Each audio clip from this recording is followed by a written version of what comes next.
আসসালামু আলাইকুম এভরিওয়ান। কেমন আছেন সবাই? আশা করি সবাই খুব ভালো আছেন। আলহামদুলিল্লাহ আমিও খুব ভালো আছি। আমি আজকে রান্না করছি ছোট মাছ দিয়ে আলু দিয়ে চচ্চড়ি। এটা হলো কাচকির গুঁড়া, কাচকি মাছ।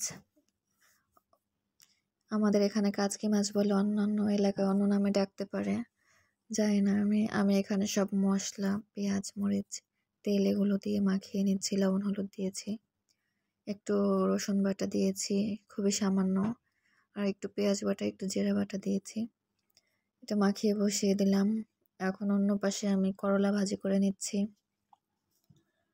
করলা ভাজি মরিচ পেঁয়াজ প্রথমে ভেজে নিয়েছি, এরপরে করলা কুচিগুলো দিয়ে দিয়েছি, এরপর লবণ হলুদ দিয়ে নেড়ে চেড়ে নিচ্ছি।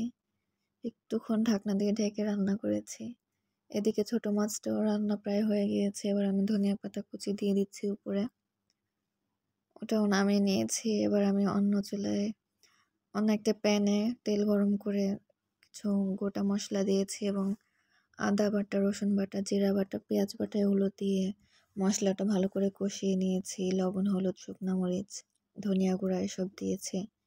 এরপর আমি মুরগির মাংসটা দিয়ে দিলাম, একটুক্ষণ কষিয়ে নিচ্ছি। মাংসটা ভালো করে কষিয়ে নিতে হবে।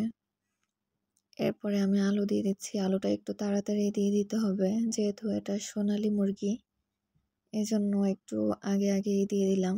ব্রয়লার মুরগিতেও আমি একসাথে দিয়ে দিই। এটা ভালো করে কষিয়ে নিচ্ছি আলুটা সিদ্ধ হওয়া পর্যন্ত। আসলে ভিডিওতে এত বড় করে দেখানো সম্ভব নয়, এই জন্য আপনাদের ছোট ছোট ক্লিপ, ছোট ছোট ভিডিও এগুলো দেখাচ্ছি। মাংসটা কষানো হয়ে গেছে, এবার আমি একটু ঝোলের পানি দিয়ে দিচ্ছি। আসলে ঝোলটা একটু কম রাখবো, এই কারণে একটু কম দিয়েছি পানিটা। আসলে পুরোটুকু ভিডিও আমি ক্যাপচার করতে পারিনি। এরপরে আমি গরম মশলার গুঁড়া এবং জিরার গুঁড়ো দিয়ে নামিয়ে নিয়েছিলাম, সেটা আর ক্যামেরায় ক্যাপচার হয়নি। মাংসের ফাইনাল লুক এটাই। সবাই ভালো থাকবেন, সুস্থ থাকবেন। আল্লাহ হাফেজ।